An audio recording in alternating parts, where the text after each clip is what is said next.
নমস্কাৰ। এই মুহূৰ্তত আহি পৰিছে অসমবাসী ৰাজ্যখনৰ কেইবাটাও গুৰুত্বপূৰ্ণ খবৰ।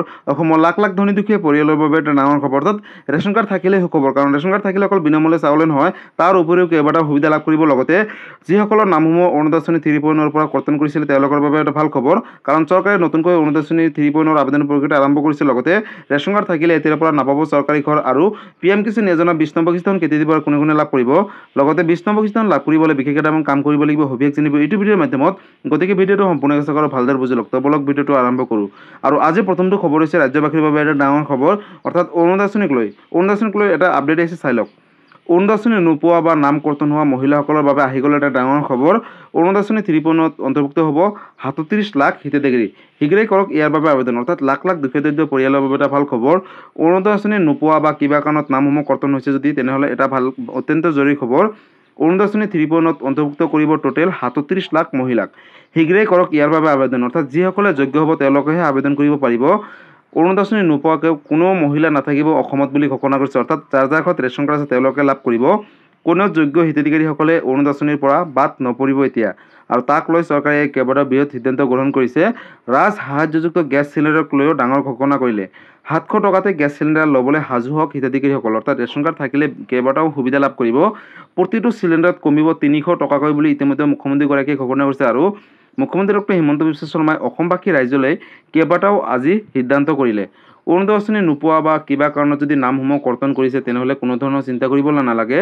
নতুনকৈ অৰুণোদয় আঁচনি 3.0 অৰ্থাৎ 37 লাখ মহিলাক অন্তৰ্ভুক্ত কৰিব বুলি ঘোষণা কৰিছে। আৰু ইয়াৰ বাবে আপোনালোকে কৰিব লাগিব পোনপ্ৰথমতে আবেদন।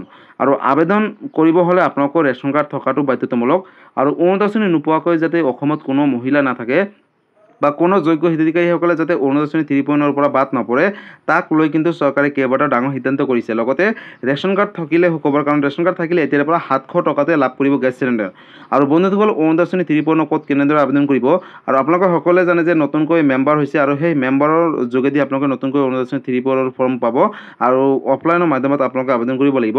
আধাৰ card, PAN card, voter ID card, লগতে আপোনালোকে বেংক একাউণ্ট, ফটো, মোবাইল নম্বৰৰ সৈতে আপোনালোকে কিন্তু ৰেচন কাৰ্ডৰ জৰিয়তে আবেদন কৰিব পাৰিব অৰুণোদয় আঁচনি 3.0। গতিকে অৰুণোদয় আঁচনিক লৈ এইটো এটা ডাঙৰ আপডেট আছিলে। আৰু আজিৰ পৰৱৰ্তী খবৰটো হৈছে ৰাজ্যবাসীৰ বাবে আন এটা ডাঙৰ খবৰ, অৰ্থাৎ লাখ লাখ দুখীয়া দৰিদ্ৰ পৰিয়ালৰ বাবে এটা অত্যন্ত জৰুৰী খবৰ। বন্ধুসকল, ৰেচন কাৰ্ড থাকিলে এতিয়াৰ পৰা নাপাব চৰকাৰী ঘৰ। অৰ্থাৎ চৰকাৰী ঘৰক লৈ কেইবাটাও চৰকাৰে ডাঙৰ সিদ্ধান্ত গ্ৰহণ কৰিছে। আপডেটটো এবাৰ চাই লওক। ৰেচন কাৰ্ড থাকিলেই নাপাব এতিয়াৰ পৰা চৰকাৰী পকী ঘৰ। কেঁচা ঘৰ থাকিলেহে পাব ঘৰ। প্ৰকৃত হিতাধিকাৰীসকলক পুনৰ পৰীক্ষা কৰা হ'ব।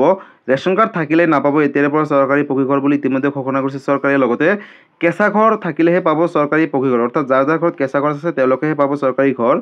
প্ৰকৃত হিতাধিকাৰীসকলক পুনৰ পৰীক্ষা কৰা হ'ব বুলি ইতিমধ্যে ঘোষণা কৰিছে চৰকাৰে। লগতে প্ৰতিগৰাকী ৰেচন কাৰ্ডৰ হিতাধিকাৰীসকলৰ কেঁচা ঘৰ নাথাকিব পাৰে বুলি ইতিমধ্যে ঘোষণা কৰিছে চৰকাৰে। লগতে চৰকাৰী চতুৰ্থ বৰ্গৰ কৰ্মচাৰীৰো আছে ৰেচন কাৰ্ড, আৰু এই কথা ঘোষণা কৰিছে চৰকাৰে। লগতে বহু লোকে ভুৱাকৈ দাখিল কৰিছে আয়ৰ প্ৰমাণপত্ৰ, আৰু আয়ৰ প্ৰমাণপত্ৰ ভুৱাকৈ দাখিল কৰি নতুনকৈ চৰকাৰী ঘৰ আবেদন কৰিছিলে।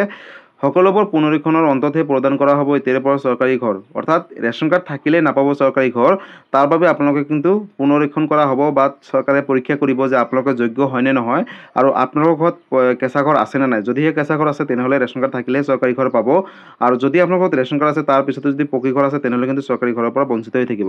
আৰু আজিৰ পৰৱৰ্তী খবৰটো হৈছে ৰাজ্যৰ লাখ লাখ দুখীয়া দৰিদ্ৰ পৰিয়ালৰ বাবে এটা ভাল খবৰ, অৰ্থাৎ ৰেচন কাৰ্ড থাকিলে সুখবৰ, কাৰণ ৰেচন কাৰ্ড থাকিলে অকল বিনামূল্যে চাউলে নহয়, তাৰ উপৰিও কেইবাটাও সুবিধা লাভ কৰিব। নতুন এটা আপডেট দিছে, আপডেটটো এবাৰ চাই লওক। ৰাজ্যৰ নিবনুৱা যুৱক যুৱতীসকলে পাব 2 লাখকৈ টকা। গছপুলি ৰোৱা মহিলাই অতি শীঘ্ৰেই পাব 10,000 টকা। মুখ্যমন্ত্ৰী ডক্টৰ হিমন্ত বিশ্ব শৰ্মাই মুখ্যমন্ত্ৰী আত্মনিৰ্ভৰশীল অসম আঁচনি 2.0 আঁচনিক লৈ বৃহৎ ঘোষণা কৰিলে। অৰ্থাৎ 2 লাখ টকাকৈ ল'বলৈ সাজু হওক আবেদনকাৰীসকলে, অৰ্থাৎ যিসকলে আবেদন কৰিছিলে। শীঘ্ৰেই অনুষ্ঠিত হ'ব সাক্ষাৎকাৰ, আৰু এই সাক্ষাৎকাৰৰ ভিত্তিত যিসকলে যোগ্য হ'ব তেওঁলোকে লাভ কৰিব মুখ্যমন্ত্ৰী আত্মনিৰ্ভৰশীল অসম অভিযান 2.0 আঁচনিৰ 2 লাখকৈ টকা। অৰ্থাৎ প্ৰতিজন যোগ্য যুৱক যুৱতীসকলে লাভ কৰিব 2 লাখকৈ টকা বুলি ইতিমধ্যে ঘোষণা কৰিছে চৰকাৰে। লগতে 25,000 নিবনুৱা যুৱক যুৱতীসকলে প্ৰথমতে লাভ কৰিব 1 লাখকৈ টকা, আৰু এই ঘোষণা কৰিছে চৰকাৰে। লগতে 1 লাখ টকা লাভ কৰাসকল কাম পৰিদৰ্শন কৰা হ'ব আগষ্ট মাহত। উদ্যোগী কামত বিনিয়োগ কৰাসকলক পুনৰ দিয়া হ'ব 1 লাখকৈ টকা। অৰ্থাৎ এই 1 লাখ টকা যদি আপোনালোকে ভালকৈ ব্যৱহাৰ কৰে তেনেহ'লে পৰৱৰ্তী কিস্তিত দিব আৰু 1 লাখকৈ টকা।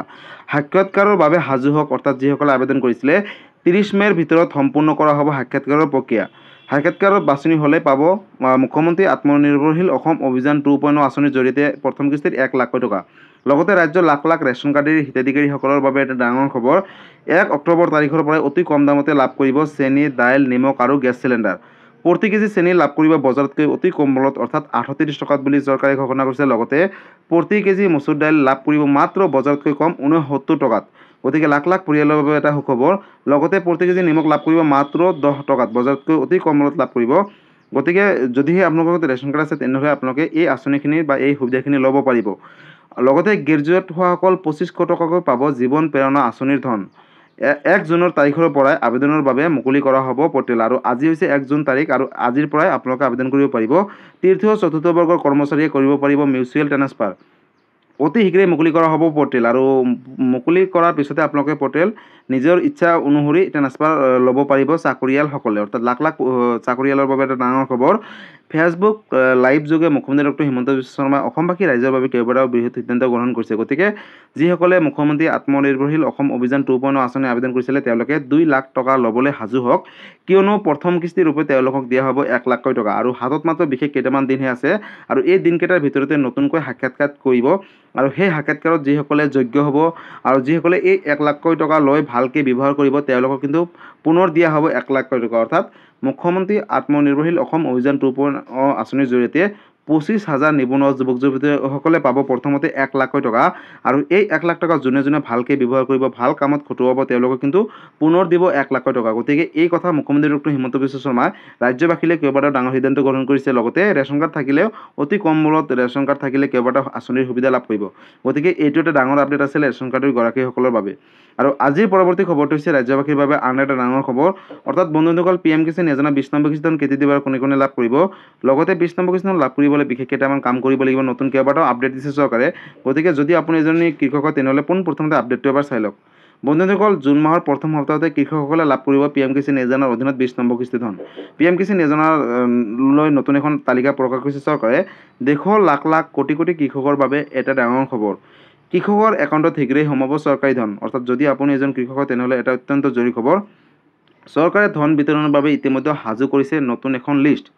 আৰু এই মাহতে অৰ্থাৎ এই সপ্তাহত আগতে আপোনালোকে কৰি লওক বিশেষ কেইটামান কাম। অৰ্থাৎ অন্যথা যদি আপোনালোকে যোগ্য হয় তথাপিও কিন্তু বঞ্চিত হৈ থাকিব যদি এই বিশেষ কেইটামান কাম নকৰে আপোনালোকে এই সপ্তাহৰ ভিতৰত। অৰ্থাৎ যোগ্য হিতাধিকাৰীসকলৰ পৰিৱৰ্তে অযোগ্য হিতাধিকাৰীসকলে PM কিষাণ যোজনাৰ ধনসমূহ ঘূৰাই দিব লাগিব। জুন মাহৰ প্ৰথম সপ্তাহতে সোমাব পাৰে PM কিষাণ যোজনাৰ অধীনত 20 নম্বৰ কিস্তি ধন। তাৰ বাবে আজিয়ে কৰি লওক PM কিষাণ যোজনাৰ ৱেবছাইটত গৈ EKYC।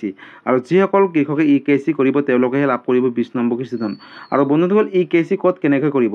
EKYC কৰিব হ'লে আপোনালোকে ওচৰ চুবুৰীয়া CSC চেণ্টাৰত গৈ অতি শীঘ্ৰেই কৰিব পাৰিব। লগতে অফিচিয়েল ৱেবছাইটৰ ফাৰ্মাৰ কৰ্ণাৰত প্ৰৱেশ কৰিও কিন্তু আপোনালোকে EKYC কমপ্লিট কৰিব পাৰিব। অৰ্থাৎ pmkisan.government.in অফিচিয়েল ৱেবছাইট হয়, তাতে গৈ আপোনালোকে বেনিফিচিয়াৰী লিষ্টৰ ওপৰত ক্লিক কৰি নিজৰ ষ্টেটাছসমূহ চাব পাৰিব যে আপোনালোকে যোগ্য হয় নে নহয়। আৰু যদি লিষ্টত নাম থাকে তেনেহ'লে লাভ কৰিব আপোনালোকে 20 নম্বৰ কিস্তি ধন। আৰু যিকোনো সমস্যা হ'লে বা যিকোনো আপোনালোকৰ প্ৰব্লেম হ'লে এতিয়াৰ পৰা আপোনালোকে অভিযোগ দিব পাৰিব চৰকাৰক।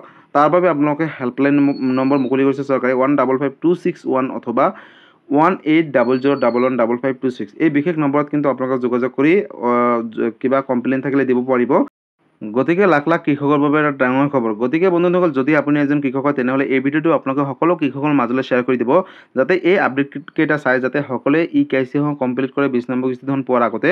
লগতে বেংকৰ লগত যদি আধাৰ কাৰ্ড এতিয়ালৈকে লিংক কৰা নাই তেনেহ'লে IPB অৰ্থাৎ ইণ্ডিয়ান পোষ্ট পে'মেণ্ট বেংকত এটা একাউণ্ট খুলি ল'ব আৰু তাতে কিন্তু আহিবলৈকে PM কিষাণ যোজনা 20 নম্বৰ কিস্তি ধন সোমাব। গতিকে PM কিষাণ যোজনাক লৈ এইটো এটা ডাঙৰ আপডেট আছিলে। যদি PM কিষাণ যোজনাক লৈ কিবা সুধিবলৈ বিশেষ জানিবলগীয়া আছে আপোনালোকে মোক কমেণ্ট কৰি জনাব, মই নিশ্চয় ৰিপ্লাই দিবলৈ চেষ্টা কৰিম। গতিকে বন্ধুসকল, আজি আছিলে এইটো এটা ইনফৰ্মেটিভ ভিডিঅ' আৰু গুৰুত্বপূৰ্ণ খবৰ। ভিডিঅ'টো চাই কেনেকুৱা পালে? যদি ভাল পালে চেনেলটো নতুনকৈ আছে চেনেলটো ছাবস্ক্ৰাইব কৰিব, লাইক কৰিব। কিবা সুধিবলগীয়া বা বিশেষ জানিবলৈ আছে আপোনালোকে মোক কমেণ্ট কৰি জনাব, মই নিশ্চয় ৰিপ্লাই দিবলৈ চেষ্টা কৰিম। লগতে এই ভিডিঅ'টো সকলো অসমবাসী ৰাইজৰ মাজলৈ শ্বেয়াৰ কৰি দিব, যাতে এই আপডেটকেইটা চাই সকলোৱে এই আঁচনিকেইটাৰ বিষয়ে জানিব পাৰে বা ইয়াৰ লাভালাভসমূহ ল'ব পাৰে। ধন্যবাদ। জয় আই অসম।